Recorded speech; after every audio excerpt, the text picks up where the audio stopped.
Welcome to Dad's DeFi Space. I'm Kevin, and I'd like to give a big thank you to all of you who are coming into the stream today. This is going to be a two-part stream and a little bit short today.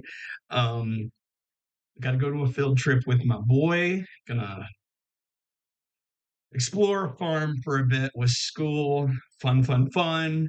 And I hope you all get outside today and touch some grass too. But why we are having this stream today is I wanted to have a discussion of all the craziness that's happened in the crypto space over the last 24 hours.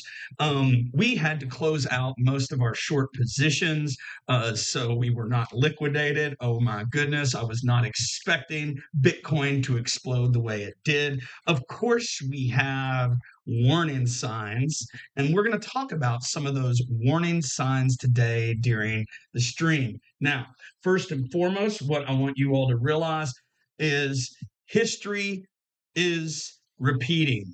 It feels much like when I first entered the space at the turn of, well, really right around before COVID got announced. Now, what's so interesting is there's so many news events occurring right now that I don't even know where to start. Bitcoin surged above 100K.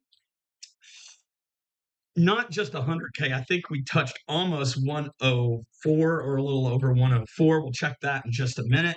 And for the first time since February, investor sentiment is renewed. We are back into the greed range on fear and greed, something we should be aware of. And ETH, oh my goodness, ETH pumped 24% yesterday. I think right now we're sitting around 19. We'll take a look at some charts in just a minute. And why is all this happening? Well, the big players out there may be starting to position themselves, or is retail pouring in and we are about to have a dump, and the big guys are going to use us as exit liquidity. So let's watch the stream and let's find out. And remember, none of this today is financial advice. I am not a financial advisor. I'm just a guy who enjoys crypto and DeFi. Please do your own research in this space. Please do your own research in this space. And never, ever invest more than you can afford to lose. Also, get the word out. Please like the video, subscribe, share, anything to get this out. It is much appreciated, especially a small growing channel like Dad's DeFi Space. And check out our links below, especially dadsdefispace.org and our DeFi group. Check it out. I just realized that one of my links was bad. I'm changing all those out. It was to access the my personal group. The webpage links and everything else still work. Check us out on X. Check us out at Dad's DeFi 1013 on X. And let's get to today's stream. So to get things started today, we're going to get some music on, and we are going to start by looking, believe it or not,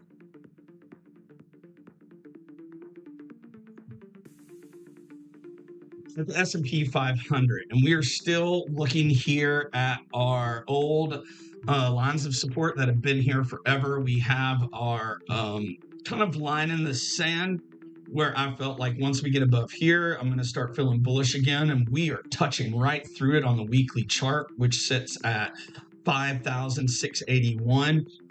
We still need to keep an eye on this because Bitcoin is way back into the bullish zone at this point. The stock market is trying to, but we really need to see confirmation of getting back up into this range between 5,600 and 6,100. If I were to put on the 200-week moving average,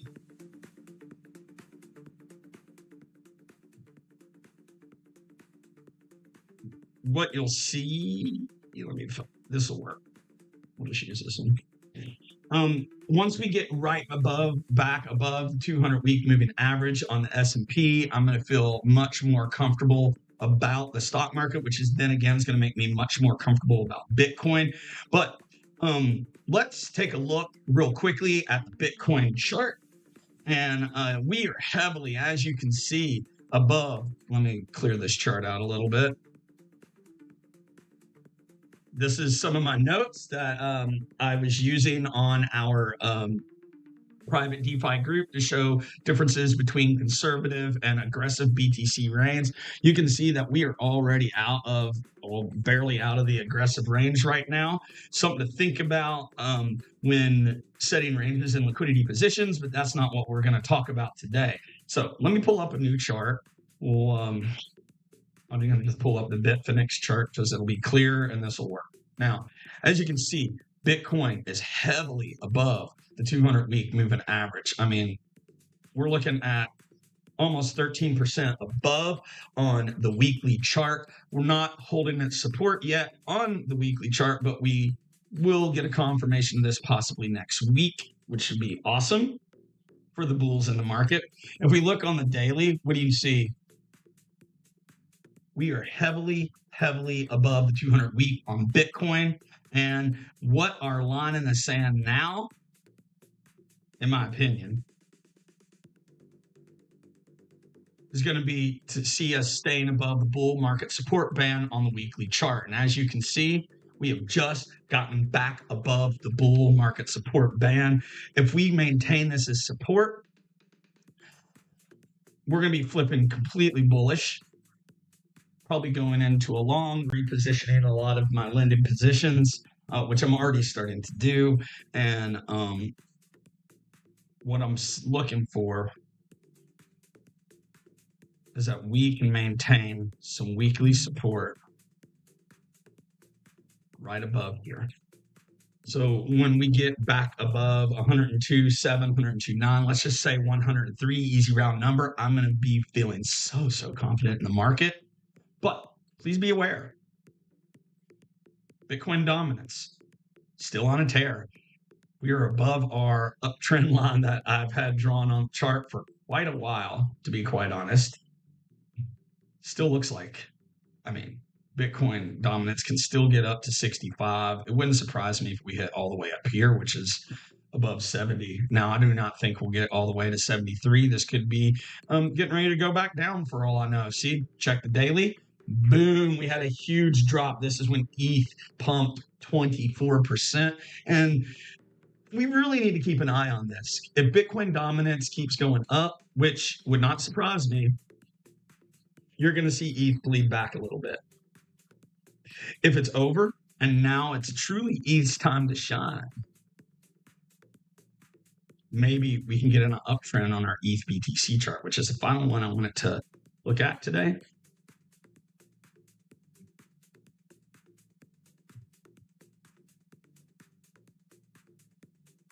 Oh my goodness, check this on the weekly. This has been our Ethereum chart. As you can see, we've been on this massive downtrend. I feel bad that I started really dollar cost averaging back into ETH around the 0.03 level, which it's not marked on this chart, but would be right around here. And this chart, just terrible. I mean, we dropped another, what looks like almost 40%. I mean, 37, 38%. Ridiculous. Now, what I want to take a look at now, what's happening with ETH and Bitcoin? Let's zoom in just to this little piece of the chart I wanted to show you. We're way below bull market support band, 200-week moving average. We're below our channel. It didn't look good, but we've had this massive pump, green candle, huge wick, which does concern me a little bit. That means there was a lot of selling in that area right here when we got back into our channel. ETH pumped all the way up to 0.023, almost 0.0234. And we said once we get it back above this bull market support band, which right now is sitting at 0.026, and then reclaim 200-week 0.029 back into the 0.03 level, which would be right about where this dot is on the chart. That's what we want to see, which alt season is coming. Something to consider on the charts. Now, what does this mean for altcoins? Because some of them are still bleeding heavily, but some of them are looking absolute crazy. I want to take a look at Sway real quick because I'm running out of time and I still want to look at a couple news articles today. We had our Sway breakdown set here at $3.40 at the bottom. I mean, we tapped down around the $2 and right around the $2 range. We have pumped from there. I mean, a ridiculous amount. We are looking at from the bottom of the range to the top. Jeez, around 112%, which has been awesome for our lending position and our pools over on Sway. Of course, our spot bag too. We're so bullish on this layer one Sway, the Solana killer. Definitely a lot of institutions in on this, which you always worry about being exit liquidity, but this chart is looking so bullish. Now, I do think there should be a correction coming, but we are heavily above the bull market support band on the weekly, held it as support, holding the 200 week as support. So as long as we maintain this, which is our breakdown point, I'm feeling super, super confident in Sway. And then finally, what I wanted to look at was virtuals. Now, this one is probably at a bounce because, oh my goodness, this one was just beat down. And this is when we should have exited a lot more of our position back in January. We chose not to. Bad choice, of course. But if you look here, from the peak to the trough, and this is what happens when we hold on to altcoins, guys. 93% decrease down to the bottom. 91%. That's all those early people taking their profits. Just something to consider when you're looking at this market. And then finally, whenever you have a coin that bleeds that much, when bullishness returns to the market, you're going to see massive pumps like this. Look at that. Let's measure that one. I mean, we're looking at 300% from the bottom so far. And then we have this little correction here. So I would, not financial advice, of course, but I am thinking next correction, I'm going to be dollar cost averaging into my high conviction plays. Many of my liquidity positions, I'm going to either go into correlated pairs or downsize. I'm in this right now for price appreciation, not passive income. And I'll make a video in more detail of my strategy there in the near future. But why is all this pump happening? Why is this pump happening? Well, I got my suspicions, and it would be right here. Hold on one sec. We posted this on our X account. Please add us, Crypto Zone 1013. Links below. What asset since 2011 has performed the best? I'll wait. Yep. Bitcoin, 1,400%. It walloped everything, stocks, anything in stocks, REITs, long-term treasuries, high-yield bonds, investment grade this, tips, blah, go, blah, commodities, blah. Bitcoin walloped them all, 1,400%, 186%. Every time except these bear market years where we were negative 58, negative 73, et cetera, et cetera. Yes, Bitcoin is volatile, but Bitcoin has been the best performing asset of this decade, soon to be 2 decades. Countries, wealth funds, even states are now starting to look into Bitcoin. And this is one of the reasons it's looking so bullish. First and foremost, what do we have here? New Hampshire, very first U.S. state to approve a strategic Bitcoin reserve. Now, sadly, their governor vetoed this, but just the discussion, bullish. Now, let's take a look at the next one, Arizona, the second state to establish a strategic Bitcoin reserve. So what does this mean? I don't think this means buying a Bitcoin right now. But what this means is that it's coming. And with more sell pressure, we're going to have hopefully our blow off top that we've all been waiting for. I get it. I am sounding way more bullish now than I have, but you need to be prepared for both sides. So let's now take a look at our third state. This one is Oregon. Now, this is not a Bitcoin strategic reserve, but I find this very important. And the fact that Bitcoin is now legally being recognized as collateral, this is big because the people out there are able to, like we do with Aave, we do this decentralized. Please check out some of my DeFi lending videos. We have talked a lot about using our assets as collateral, borrowing and lending, either to earn yield or to leverage our positions for other positions within our portfolio. This means TradeFi can do it, TradFi can do it, and this is big. People could leverage their Bitcoin to buy a house. I love this. It is just the legitimization of our favorite asset, Bitcoin. I know I'm sounding much like a maxi today, but it is what it is. On top of that, I thought we also have North Carolina. They just recently passed a Bitcoin Strategic Reserve Bill a little over a week ago. We'll see where that one goes.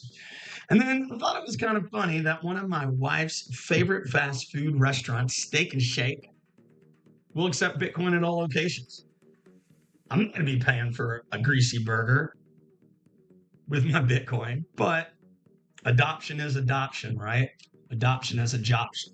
Now, I can't continue the stream without a little bit of negative news, so I wanted to take a look at one last thing, and that is stablecoin bills. So the Senate rejected the Genius Stablecoin Act by one vote. Thank you, Maxine Waters. Thank you. Now, the stablecoin rules are now still unclear. Now, I think it's coming, but how long is it going to take?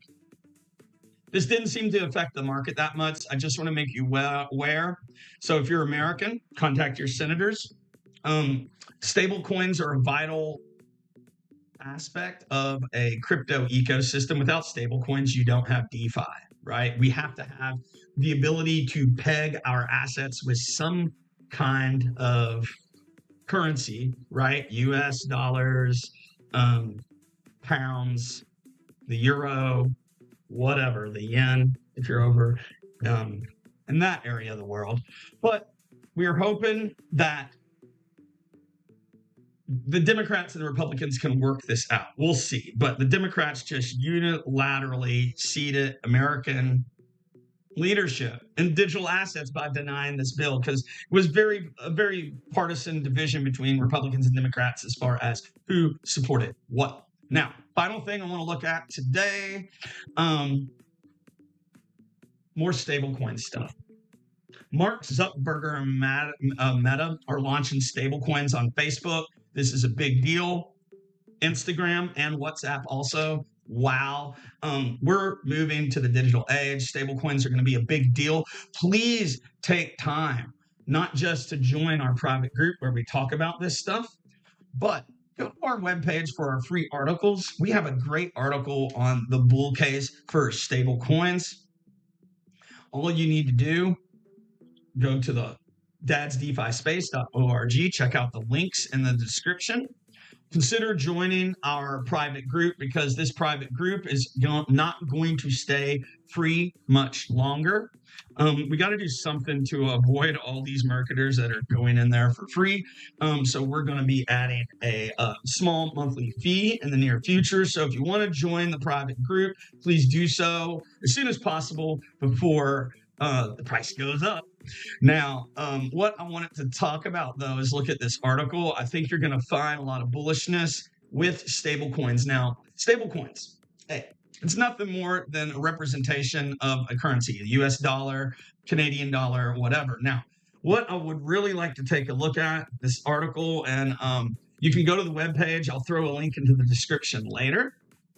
But it was the ultimate guide to oops, that's the wrong one. Excuse me. It was the bull thesis for stablecoins.